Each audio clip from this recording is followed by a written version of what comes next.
La diffusion vient de démarrer. Tous les participants sont en mode écoute seul.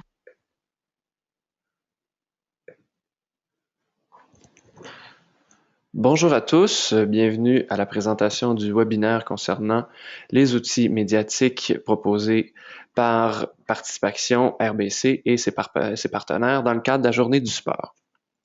Je suis David Gaudreau, je m'occupe des communications pour le compte du réseau Accès Participation qui eux-mêmes sont mandatés par Participation pour les opérations francophones au niveau communication à l'échelle du pays. Je suis assisté par mon collègue Guillaume Morin, qui est coordonnateur des programmes des opérations pour l'ensemble du pays au niveau francophone pour Participation. Je serai le principal hôte finalement pour la présentation du webinaire. Mon collègue sera disponible au besoin selon les questions qui pourraient toucher la journée du sport, les présentations afférentes, puis tout ce qui excède un peu le cadre de la présentation du webinaire. Donc, merci au départ d'être présent. Je vois, on est actuellement 14h05 et il y a certains participants qui sont pas tous, en fait, qui sont pas connectés.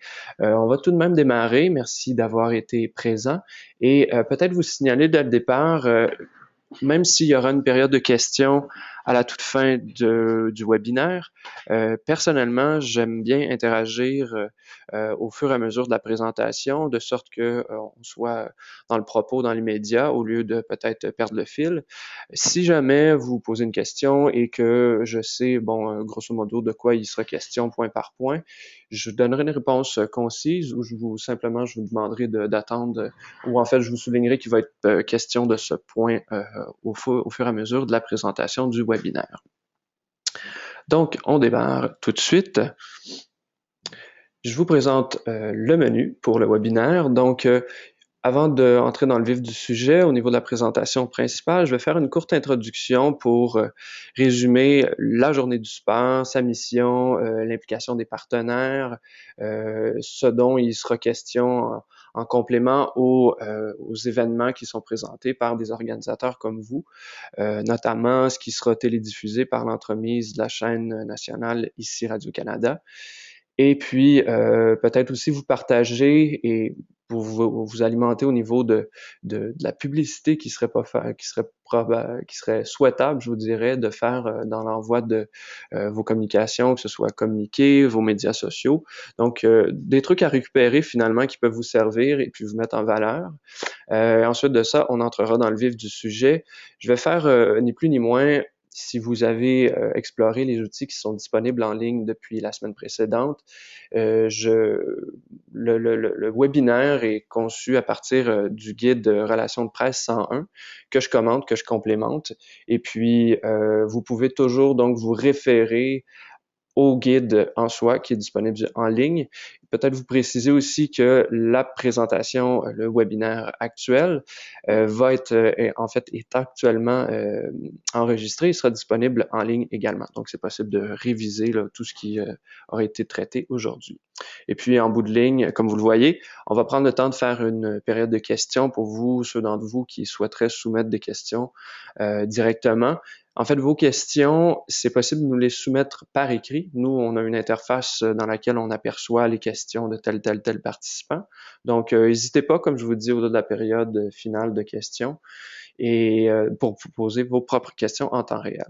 Donc voilà, on démarre. Vous précisez, je prends pour acquis que la majorité, sinon la totalité d'entre vous, êtes bien au fait des grandes lignes de la journée du sport. Donc, je parcours quand même assez rapidement.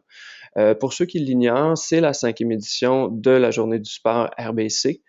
Donc, actuellement, bon, évidemment, cette progression-là s'est faite petit à petit à chacune des éditions. Il n'y a pas nécessairement eu le nombre d'événements dont le total d'événements qui a été présenté actuellement au cours des premières années. Mais actuellement, avec la progression qu'on observe et puis finalement le potentiel qu'on développe d'une édition à l'autre, pour la 5e édition cette année en 2014, il va y avoir 1800 événements qui seront présentés à l'échelle du pays, dont 400 qui sont présentés dans la province du Québec. Parmi ceux-ci, on note 100 événements pancommunautaires au niveau national et une vingtaine d'événements pancommunautaires au Québec. Je vous résume, si vous n'êtes pas familier avec la formule, la plupart des événements, comme vous le voyez, ce sont des événements dits non pancommunautaires. Les événements pancommunautaires, c'est simplement que c'est le cas, par exemple, de l'association de loisirs et sports de telle municipalité qui souhaite présenter une série d'événements, une série d'activités dans le cadre de la journée du sport qui sont présentées à différentes dates, qui sont présentées à différents lieux, mais qui sont regroupés sous une espèce d'événement pan-communautaire, donc un peu un festival ou une programmation plus complète comparativement des organisations qui vont présenter des événements ponctuels. Donc les deux se valent et en bout de ligne, la mission de la journée du sport, c'est de faire la promotion du sport à tous les niveaux confondus. On insiste un peu sur cette formule-là, c'est que c'est pas nécessairement adressé au sport d'élite uniquement, pas que c'est non plus exclu, mais d'abord, on souhaite rejoindre le grand public, toutes les tranches d'âge confondues. Et en termes de diversité, ben c'est aussi de recouper quand on essaie de comment je pourrais dire, de faire un dénominateur commun pour rejoindre un maximum de gens. Mais ça va être autant, oui, des parties sportives, des tournois, des joutes amicales ou organisées, donc dans des ligues, c'est-à-dire ça peut être carrément des parties qui sont invariablement de l'événement de la journée du sport qui ont lieu de toute manière, mais qui sont promues dans ce cadre-là, jusqu'à des conférences, jusqu'à des journées d'essais sportifs. Donc, n'importe quelle bonne raison qui sert à faire la promotion ou la démonstration de l'amour du sport est une bonne occasion d'inscription à la journée du sport. Vous précisez aussi, il y a une activité particulière qui a lieu le 28 novembre, donc le vendredi, la journée nationale du maillot. Un événement très accessible qui demande peu d'organisation. Donc, simplement que ce soit en milieu scolaire, à l'école, que ce soit au travail, que ce soit à la maison ou avec le voisinage en fin de journée, on incite les gens à porter le maillot ou le chandail de leur équipe sportive préférée. C'est une manière de créer un petit peu de rivalité puis de faire parler les gens, mais c'est une manière aussi de faire la promotion du sport indirectement. Puis je vous dirais par expérience, les gens des fois sont comme ah oui, est-ce que vraiment ça fonctionne? À tout coup, que ce soit par exemple, surtout je vous dirais dans le cadre du boulot, donc au bureau, les gens qui se mobilisent pour créer cet événement-là, ben vraiment, ça a un succès assuré. Donc, ça vaut la peine de faire la diffusion de cette possibilité-là. C'est un événement qui est facile à organiser. On y reviendra. Il y a carrément des affiches et logos qui sont à l'effigie de cette journée-là qui est possible à diffuser dans vos réseaux. Donc, en conclusion, je vous précisais, 1800 événements. La journée du sport, à ne pas confondre, c'est pas uniquement le samedi 29 novembre, c'est une série d'événements qui se clôturent à cette date-là, le samedi 29 novembre, mais dès le 22, c'est le début des activités. En tout dernier lieu, vous dire aussi dans nos partenaires qu'on déterre un peu plus loin, il y a ici Radio-Canada qui présente des vignettes et des émissions spéciales dans le cadre de cette semaine du 22 au 29 novembre. Donc, nos partenaires, comme vous le voyez, la journée du sport RBC, en fait, est désignée de cette appellation-là depuis l'an dernier. Donc, c'est le commanditaire principal, Banque Royale, RBC. Nos partenaires, depuis le tout début, Participation, qui est ni plus ni moins, en fait, qui est le porte-parole national de l'activité physique. Ici, Radio-Canada et CBC Television, donc eux, depuis le début, sont partenaires avec nous, de même que Sport Pur, qui met en place des outils et des programmes qui est possible d'implanter dans les communautés pour faire la promotion de l'activité sportive saine. Puis, à l'arrière-plan, comme bailleur de fonds, il y a également Sport Canada qui est responsable du soutien financier de l'organisation de la journée du sport. Et surtout, j'insiste là-dessus, oui, il y a une bougie d'allumage, il y a les partenaires qui sont là pour structurer le squelette de la journée du sport, mais au final, ce qui rend cette activité-là ou cette semaine d'activité-là possible, c'est l'implication d'organisateurs comme vous, donc des organisateurs locaux.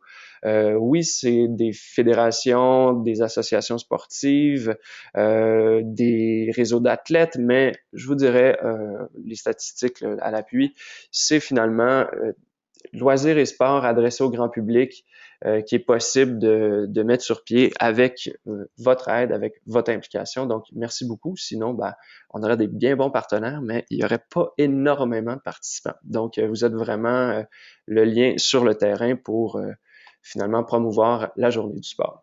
En termes justement de promotion, ça met un peu la table sur le sujet principal, l'utilisation des outils pour promouvoir vos événements.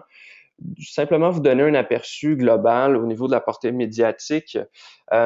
Ces nouveautés, le volet international, c'est que, je vous montre de quoi il en retourne.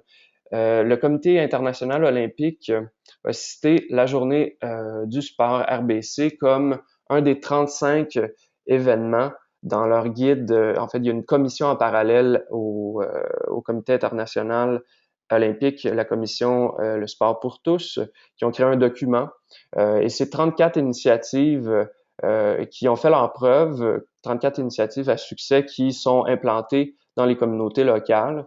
Et ça nous a effectivement donné une crédibilité, une notoriété, puis une visibilité supplémentaire au niveau international. Puis tout ce que je vous mentionne depuis le début, c'est-à-dire nos partenaires, la portée des événements, les chiffres à l'appui, le nombre d'événements, c'est exactement le type de contenu que vous devriez mettre à l'appui dans vos communications.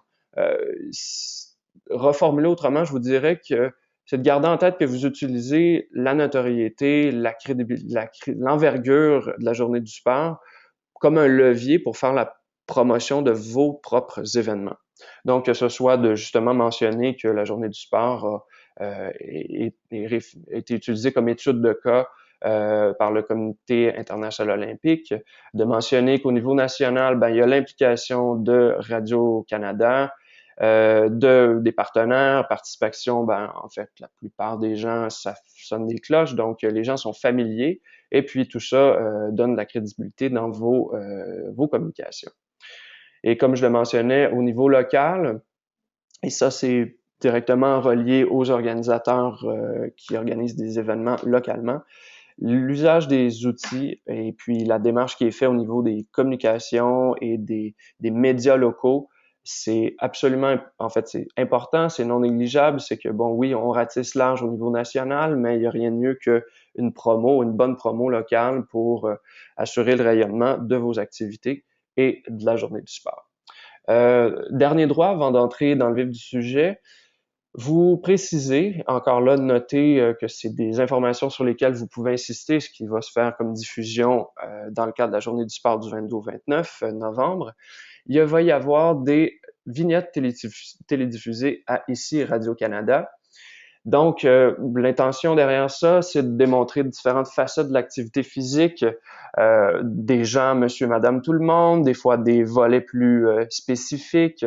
Par exemple, j'ai pas actuellement, il y a une activité, une vignette dont le sujet m'échappe parce qu'elles sont pas toutes complétées. Et donc, il va être question, par exemple, de 4 de 5 de ces vignettes-là vont être dédiées aux exemples que vous voyez à l'écran. Donc, une expérience de CrossFit par un couple de grands-parents, un truc un peu inusité. Ensuite de ça, la découverte du bubble soccer. Ceux qui sont pas familiers, le bubble soccer, c'est un sport qui est un peu plus répandu depuis, je vous dirais, une année ou deux. Ça consiste à avoir des joueurs sur un terrain et les joueurs sont dans une espèce de grosses bulles soufflées, mais avec la capacité de se déplacer par eux-mêmes. Donc, ça donne lieu à un sport assez loufoque et on a suggéré cette activité-là et ça a été retenu par les gens qui décident de faire la couverture à Radio-Canada. Et donc, ça va faire partie de l'objet d'une vignette. Il va y avoir un tournoi de ballon chasseur à une école secondaire de Longueuil. Et il va y avoir une activité, en fait, il y a souvent un volet avec des personnes atteintes de XY déficience. Donc, il va y avoir une activité de curling en fauteuil roulant à Boucherville. Puis j'en profite aussi, on insiste à chaque fois qu'on peut. Le contenu de ces vignettes-là, je vous dirais pour la plupart, c'est des suggestions qui nous ont été proposées dans les mois précédents la journée du sport. Où je veux en venir, c'est que c'est des gens comme vous qui nous avez contactés, qui nous avez finalement rejoints pour nous mentionner que vous prépariez telle activité. Peut-être au départ, c'était même pas des activités dans le cadre de la journée du sport, mais après discussion, ces activités-là ont été déplacées pour avoir un maximum de visibilité. Tout ça pour vous dire dès maintenant, de prendre des notes sur peut-être des idées à explorer, des idées à nous proposer, qu'après ça, en comité, on peut partager pour l'édition 2015 de la Journée du sport. Donc, c'est des vignettes et puis c'est une belle couverture, une belle vitrine accessible. C'est carrément diffusé à Radio-Canada, mais aussi sur les sites des partenaires. En terminant, sachez également qu'il va y avoir des émissions spéciales qui vont être télédiffusées à Radio-Canada. Chaque 2 samedis, en fait, les 2 samedis couverts par la période du 22 au 29. Le premier samedi, il va y avoir un reportage en direct dans le cadre de la Coupe UTEC, qui est dans le fond, je vous épargne tous les détails, mais c'est dans la foulée du championnat pour la Coupe Vanier. Donc, il est question de football universitaire. Et le samedi suivant, c'est un peu la grande finale du football universitaire canadien. Et cette année, ce sera présenté à Montréal. Donc, dans un cas comme l'autre, il va y avoir, oui, la diffusion du match en tant que tel, mais à l'arrière-plan, il va y avoir, ce sera souligné sous l'égide de la présentation de la journée du sport. Donc, il va y avoir des vignettes qui vont être diffusées, il va y avoir des bandes défilantes, ce qui est justement la pertinence d'avoir inscrit vos événements sur le site et d'avoir détaillé correctement. Et puis, voilà, donc ce sera un peu le coup d'envoi et la clôture de la semaine dédiée à la journée du sport. On en vient au vif du sujet, la trousse d'outils médias de la journée du sport RBC. Qu'on vous présente n'est plus ni moins comme une manière pour vous d'augmenter la visibilité puis la réussite de vos événements. Ce sont des outils, je vous le précisais, qui sont disponibles, je vais vous le montrer à l'écran, dans le guide Relations de presse avec les médias 101, le guide qui vous est accessible sur le site de Radio-Canada, de Radio-Canada, oui, mais dédié à la journée du sport. Donc, c'est un guide qui se présente en 10 étapes.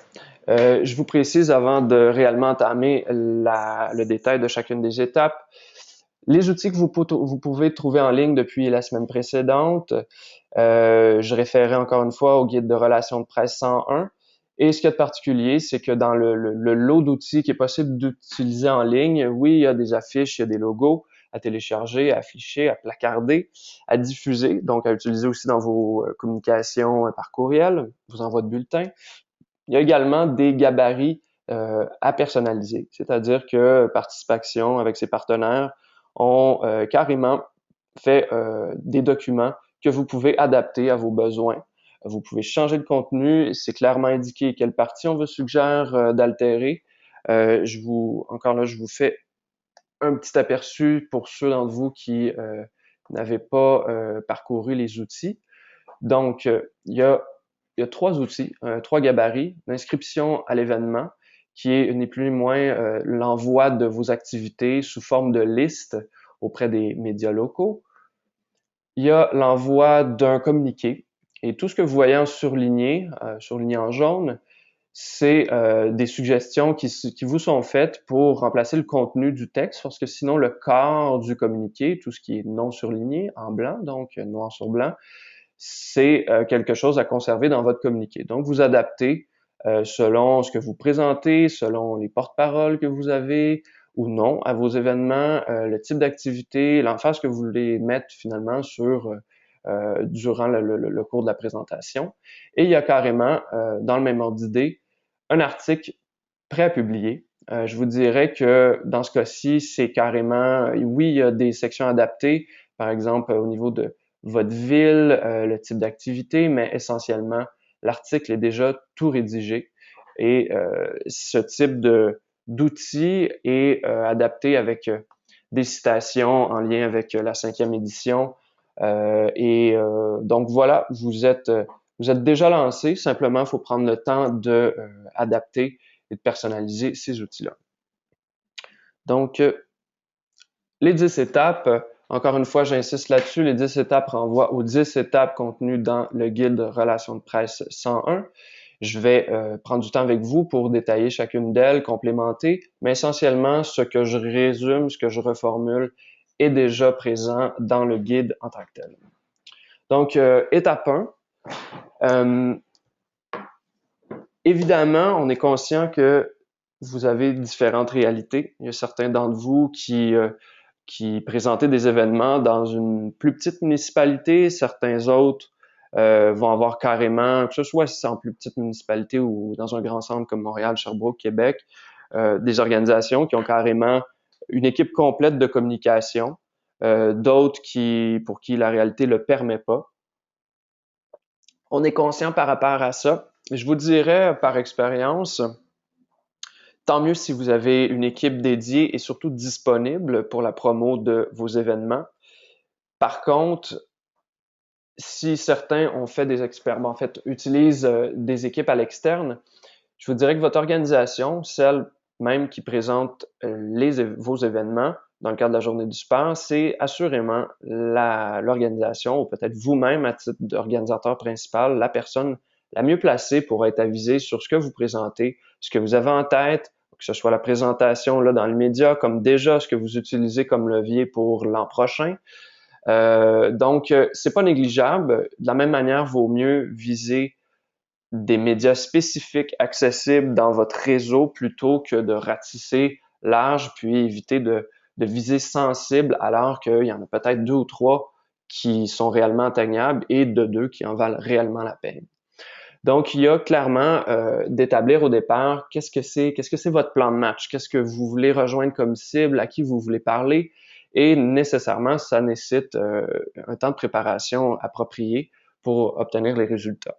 En parlant justement d'établir ces cibles, d'identifier les bons médias, soyez réaliste, spécifique. C'est un peu comme je le mentionnais. Vaut mieux cibler 2 ou 3 médias locaux, que ce soit des radios, que ce soit des journaux, que ce soit des babillards, que ce soit de la représentation pour faire de la promo dans les écoles. Vaut mieux viser juste que être un petit peu trop ambitieux et pas nécessairement réaliste et envoyer des communiqués à finalement des gens pour qui vous êtes un parmi tant d'autres. Et puis je vous dirais même, souvent les gens nous demandent, bon, mais moi j'appartiens à une municipalité où il n'y a pas énormément de possibilités. Je vous dirais qu'à l'inverse, ça peut être réellement un avantage parce que dans des grands centres, il y a tellement d'événements que les médias ont énormément de choix. Et puis, le contact n'est pas nécessairement toujours évident. Ça peut être plus impersonnel. Donc, évidemment, bref, retenez que vous appartenez à une communauté, vous avez certainement dans vos réseaux moyen d'établir des bonnes cibles et de viser moins et de meilleure qualité que trop pour peu de résultats. Donc, je termine ce volet-là simplement en vous mentionnant que vous mentionnez dans votre préparation d'assembler une liste de contacts. Quand je mentionne direct ou indirect, c'est-à-dire que peut-être vous-même, vous avez déjà des personnes ressources auxquelles vous pouvez vous adresser, mais certainement dans votre réseau immédiat, il y a des gens qui, eux, par expérience antérieure, peuvent vous mettre en contact et faciliter le contact avec les gens responsables des communications, que ce soit journaux locaux, radio, les sites Internet. Je mentionnais les babillards. Certaines municipalités ont carrément un volet sport et culture où c'est possible de faire la diffusion de ces activités. C'est pas négligeable. Donc, utilisez au maximum vos ressources, autant vous-même que celles qui se trouvent autour de vous.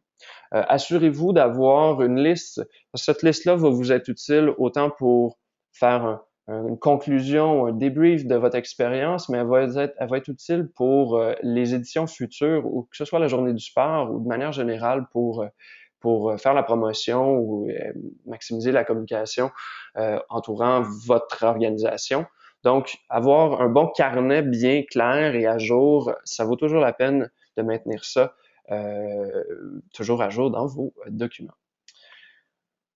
Ensuite de ça, j'ose espérer que vous avez déjà, en tant qu'organisateur, vous avez déjà affiché vos activités sur le site web officiel de la Journée du sport.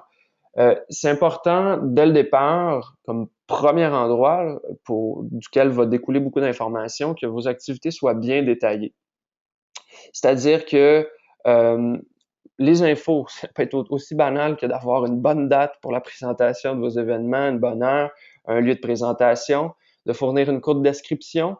Je vous le mentionne, au-delà de ce que vous faites plus localement, le site web est consulté par des participants et même les médias. Je mentionnais qu'il y avait une bande défilante durant les émissions spéciales de Radio-Canada, mais les informations tirées du site qui sont utilisées sur cette bande défilante-là proviennent finalement de ce que vous inscrivez par rapport à vos événements.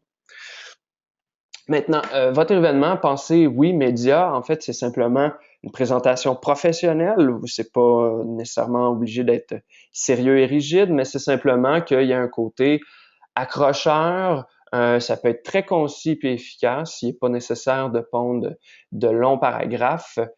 Et assurez-vous que, encore une fois, tous ces renseignements-là, vous conservez ça dans vos archives parce que telle présentation, tel résumé peut être approprié sur, par exemple, le site officiel de la Journée du sport, mais vous pouvez récupérer ce que vous préparez au niveau contenu communication dans votre communiqué, par exemple, dans votre article, dans les listes de diffusion. Donc, ayez tout à l'ordre dans votre préparation. Donc, il a été question, je vous présentais les différents gabarits, les 3 gabarits qu'il est possible de personnaliser. Courte parenthèse, on est vraiment navré, nous-mêmes, les outils ont été mis en ligne et mis à disposition de tous depuis uniquement la semaine précédente. Il n'est pas trop tard pour utiliser ces outils-là. Oui, dans certains cas, c'est idéal d'être un peu plus d'avance pour contacter les médias, pour utiliser ces outils-là, le modèle d'article notamment. Mais honnêtement, encore là, dès que vous avez un contact fiable, direct, éclairé, avec lequel vous avez peut-être déjà travaillé auparavant, c'est pas négligeable, même si on est à 2 semaines ou un peu moins du lancement de la Journée du sport. Donc, on a déjà parcouru un petit peu la formule, le modèle d'article qui est disponible sur le site Internet, que vous pouvez télécharger et adapter. Je vous le précisais, il y a des sections en jaune fluorescent que vous adaptez, que vous personnalisez. Les informations spécifiques, oui, c'est les dates, c'est les heures de présentation, c'est le type d'activité, c'est carrément aussi vos propres citations. N'importe quel élément qui va être pertinent à personnaliser en vaut la peine. Donc, c'est à vous de faire le tri. Il y a quand même un bon fond qui est déjà là dans le cas du modèle d'article, mais n'hésitez pas à intégrer des trucs personnalisés et mettre du vôtre. Ce modèle d'article peut être utilisé, envoyé, oui, aux journaux et également sur différents babillard web, sans nécessairement que ce soit, comment je pourrais dire, un journal en bonne et due forme. Je précisais que ça peut être carrément le babillard sport et culture de votre municipalité. Ça peut être aussi à des blogueurs que vous avez peut-être dans vos réseaux qui pourraient en faire la promotion. C'est de l'afficher aussi au départ sur vos propres médias. Si vous avez un site web, si vous avez en complémentarité une page Facebook ou un fil Twitter, vous avez simplement à le mettre en ligne à un endroit et y faire référence par l'entremise de Facebook et Twitter, par exemple. Donc, autant chez vous, par vos propres moyens, que de miser sur qui vous pourriez joindre, qui pourrait également récupérer le contenu de ce que vous avez préparé comme article. Et du même coup, on y viendra pour la section communiqué de presse. Dans votre envoi, dans vos communications courriels en vue de la diffusion du modèle d'article que vous avez personnalisé, n'hésitez pas à mentionner qu'il y a en complémentarité l'envoi d'un communiqué qui va se faire environ 5 jours avant la présentation de votre premier événement. Certains d'entre vous ont le plaisir de travailler avec un porte-parole. Je fais une petite parenthèse là-dessus. On a eu beaucoup de questions à ce sujet-là l'an dernier.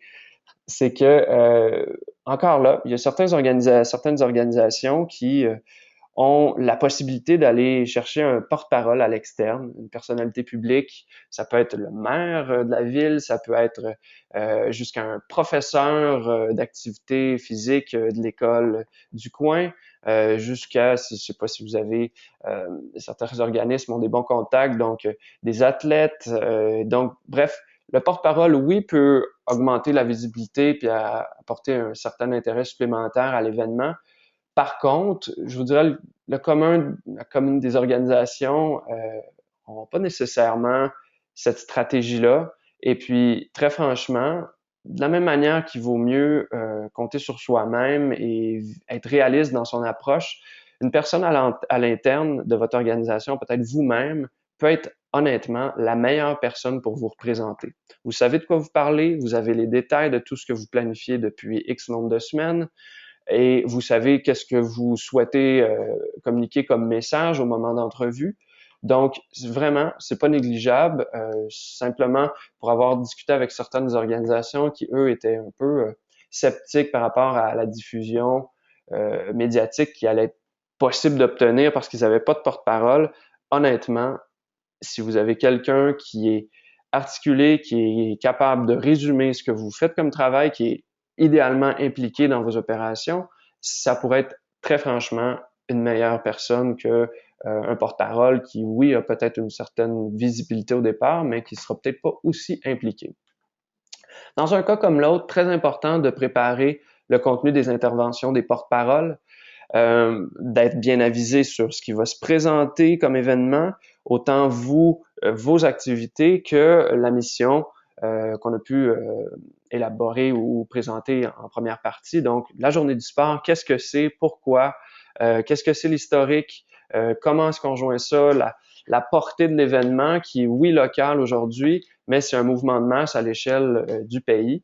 Et puis, vous, ben, finalement, vous décidez d'aller de l'avant puis d'embrasser cette cause-là et de faire la promotion du sport parce que clairement, le sport, c'est un moyen, oui, d'être en forme, mais c'est un moyen élargi d'intégration sociale, par exemple. Donc, tout ce type d'intervention-là, c'est très important d'être clair au lieu d'improviser au moment d'être en contact, au moment d'une entrevue, au moment même d'échanges courriels par rapport au contenu que dont vous assurez la diffusion. Donc, les personnes contactées doivent être avisées sur ce que vous faites. Je mentionne par exemple d'appuyer le contenu avec des statistiques de participation. Effectivement, le site de participation contient un paquet de ressources assez élargi en ce qui concerne le sport et le loisir. Servez-vous de ces documents-là. Il y a des récentes études, des articles. Au-delà de notre blog, il y a des fiches mensuelles là, qui résument des études qui ont été présentées en lien avec le sport et loisirs. Donc, récupérez quoi que ce soit qui est, je vous dirais, d'actualité, oui, et qui donne plus de crédibilité dans les interventions pour appuyer votre message. En dernier lieu, ben évidemment, si vous avez un porte-parole, de préparer tout ce qu'il faut comme petit kit de présentation, courte biographie, photo, le lien entre ce porte-parole-là et la présentation des événements, des activités sportives générées par votre organisation. L'idée étant d'être prêt au moment où vous serez contacté, où vous aurez besoin d'échanger avec les médias. Donc, le communiqué. Si vous le consultez, en fait, le format dans le document PDF que vous pouvez télécharger et adapter, on suggère de l'envoyer 5 jours avant la première activité, le premier événement que vous présentez. Il y a certains organismes qui présentent des événements à chaque jour, à chaque 2 jours, mais bon, pour être certain comment je pourrais dire, bien en vue dès le départ, mettez à votre agenda 5 journées avant l'événement, votre communiqué doit être prêt. Donc, votre communiqué doit être prêt, oui, à être envoyé, mais il doit être prêt, rédigé, révisé, réfléchi les journées précédentes, cet envoi-là. Donc, encore une fois, n'oubliez pas d'intégrer des citations, des liens web vers votre activité. Où je vais en venir avec ça? Oui, c'est ça. Donc, au moment d'émettre le communiqué, ça recoupe un peu ce que je disais. Petite info à savoir pour les gens qui sont pas nécessairement familiers avec le milieu. par rapport aux dates de tombée et tout, vaut mieux émettre le communiqué en avant-midi, d'éviter les fins de semaine, donc dès le vendredi, et la fin de semaine, samedi et dimanche, pour s'assurer que les gens médias soient avisés, prévenus et aussi disponibles à ce moment-là, donc plutôt en début de semaine et en avant-midi. Assurez-vous, assurez-vous, même si vous avez plusieurs cibles, de personnaliser vos courriels. Ça, c'est très important, même si vous savez que vous avez, je sais pas moi, 5 à 10 personnes que vous rejoindrez avec votre communiqué. Donnez-vous la peine d'avoir, au-delà du communiqué que vous joindrez à votre courriel, d'avoir un contenu de courriel personnalisé à la personne que vous rejoindrez. Honnêtement, ça fait toute la différence. Il y a énormément de médias et puis un contact personnel est toujours apprécié. Si je le mentionne, c'est que dans certains cas, il y a eu comme des envois de masse, puis les résultats, évidemment, ils n'étaient pas nécessairement au rendez-vous. Maintenant, oui, souligner les points saillants de l'événement, pourquoi les médias devraient s'intéresser. Ça va un peu dans la même foulée de vendre la participation ou la diffusion de votre événement, donc le contenu que vous rédigez. Ça va de soi. Encore là, il n'y a pas de règle écrite. Oui, il y a un dosage entre trop, comment je pourrais dire, insister auprès de telle personne qui représente le journal local pour s'assurer de la diffusion. Il y a comme un équilibre entre être suffisamment présent et éviter d'être limite harcelant. Vous voulez pas mettre les gens à dos. Les gens, je vous dirais, s'ils ont reçu votre message et s'ils sont intéressés, oui, ce sera pas nécessairement l'histoire d'un seul contact. Vous pouvez les relancer sans problème. Mais si les gens sont intéressés avec vous, ce que vous faites comme initiative pour les contacter, soyez assurés qu'ils vont vous relancer, mais peut-être pas la journée que vous souhaiteriez qu'ils vous recontactent par rapport à ça. Par contre, c'est louable de faire le suivi. Si, par exemple, le communiqué, vous avez une entente, ça va être diffusé à telle journée, et que vous voyez pas que le communiqué, vous apercevez pas le communiqué qui était supposément envoyé, ça vaut la peine de faire le suivi auprès de ces gens-là. Donc, au moment où vous avez préparé, vous avez personnalisé vos outils, c'est envoyé, vos activités débutent bientôt. Maintenant, arrive la partie plaisante où vous récoltez le fruit du travail, les gens vous contactent, vous avez des suivis par courriel, par téléphone, peu importe. Vous assurez que les gens, votre organisation, le porte-parole, le cas échéant, soient disponibles et flexibles. Évidemment, peut-être qu'il y aura des horaires qui ne seront pas nécessairement convenables avec la disponibilité des gens, mais ça vaut la peine pour tout le travail que vous avez fait de vous rendre flexible au niveau horaire. Évidemment, si on vous relance, souvent par expérience au niveau de la communication, ça peut être très dernière minute. Peut-être même qu'un contact, vous avez l'impression que vous n'avez pas une nouvelle, puis tout d'un coup, la veille, même si c'est en retard, est rappelé pour telle entrevue, prévue ou non. Bref, soyez efficace dans vos suivis, soyez efficace dans vos réponses aux questions qu'on vous adresse ou les demandes d'entrevue qui peuvent suivre.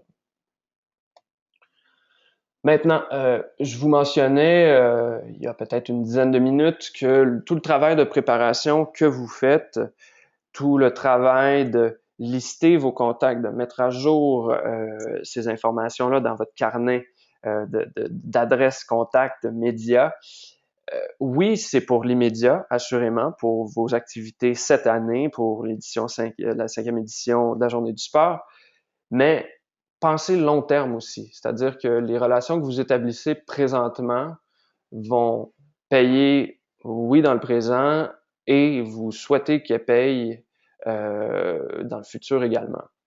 Donc, c'est pas tout de faire une entrevue, c'est de faire le suivi de pour se monter une revue de presse idéalement, où vous avez facilement accès à un document qui contient tous les articles ou toutes les publications qui ont été faites en lien avec vos activités. Donc, de suivre vous-même ce qui apparaît dans les journaux, sur le web, ce qui peut être diffusé sur certaines pages Facebook selon l'orientation de vos opérations de communication, ce qui peut être radiodiffusé également.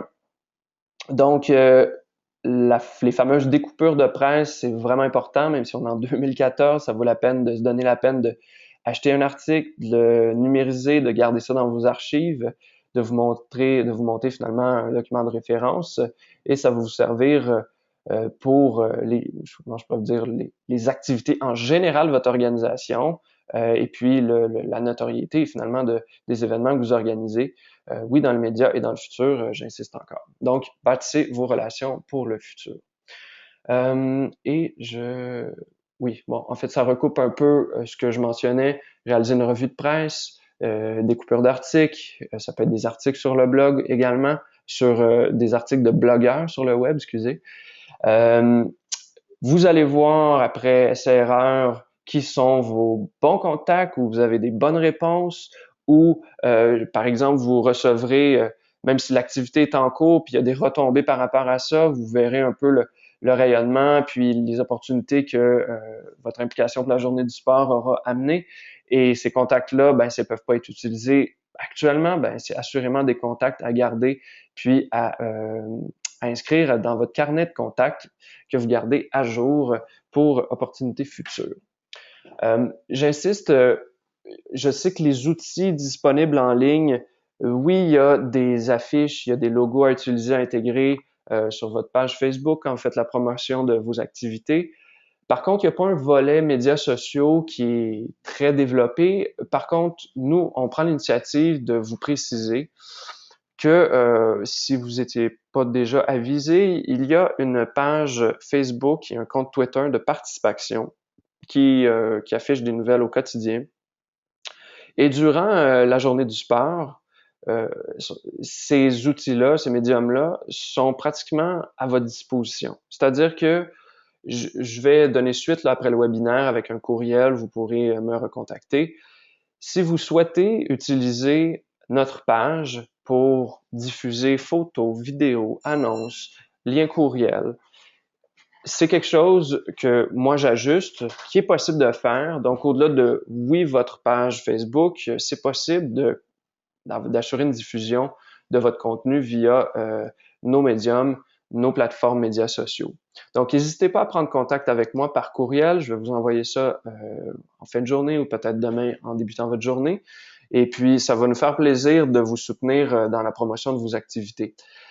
Sur la même diapo que vous voyez à l'écran, bon, je précisais de oui, prendre des photos, des vidéos. Très franchement, c'est le type de contenu le plus payant qui assure d'être partagé puis un maximum de visibilité. Oui, si vous avez des liens, tant mieux.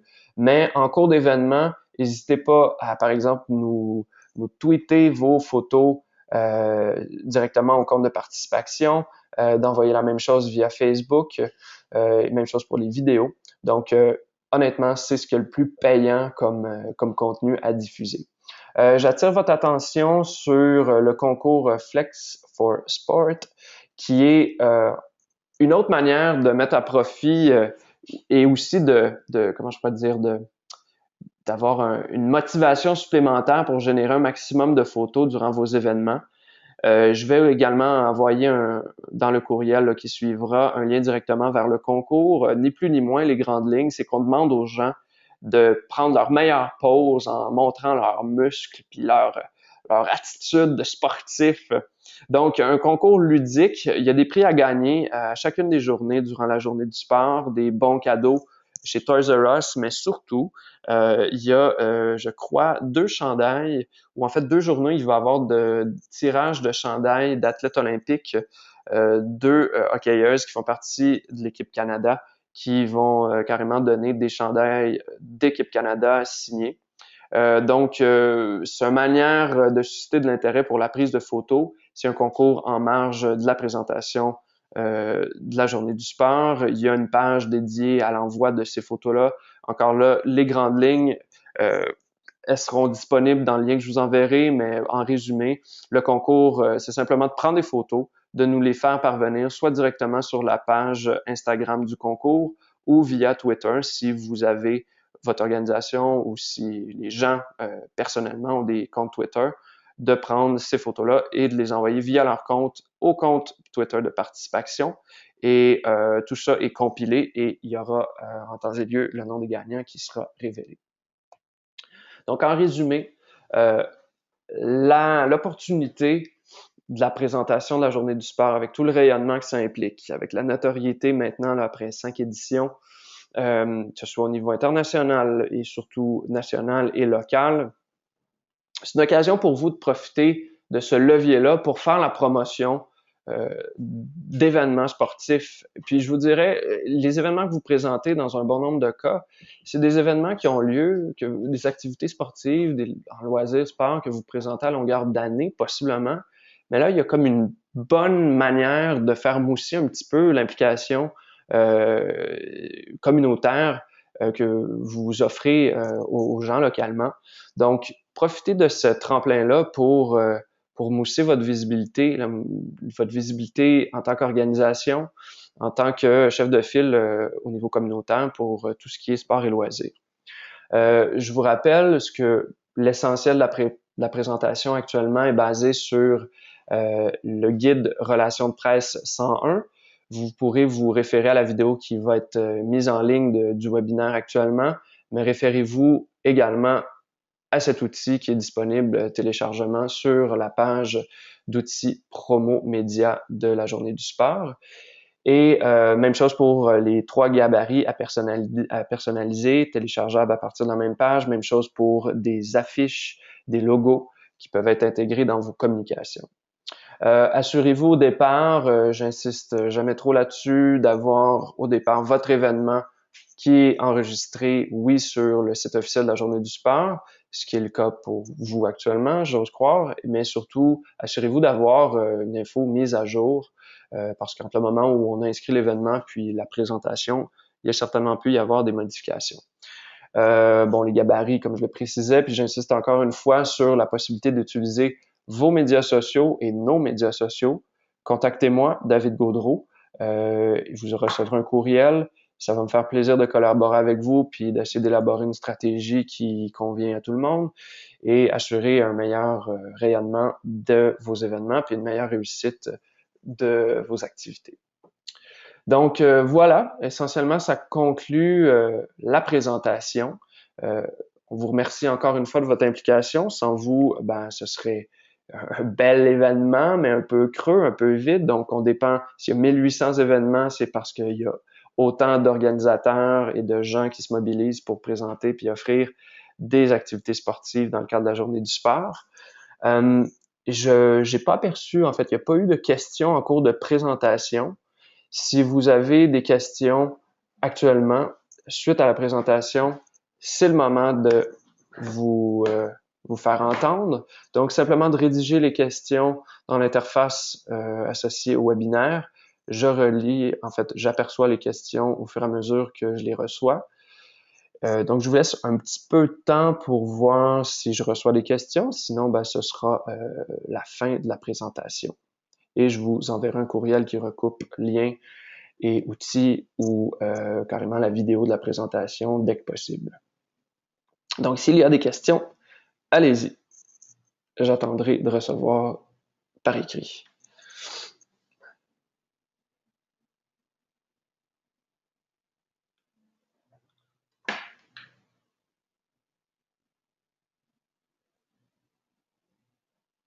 OK, toujours pas de questions. J'imagine que tout était clair.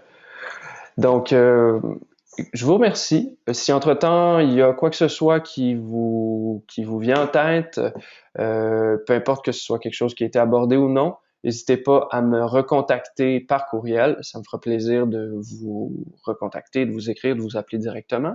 Et puis, merci encore une fois d'avoir été présent aujourd'hui et bonne journée du sport. Merci beaucoup.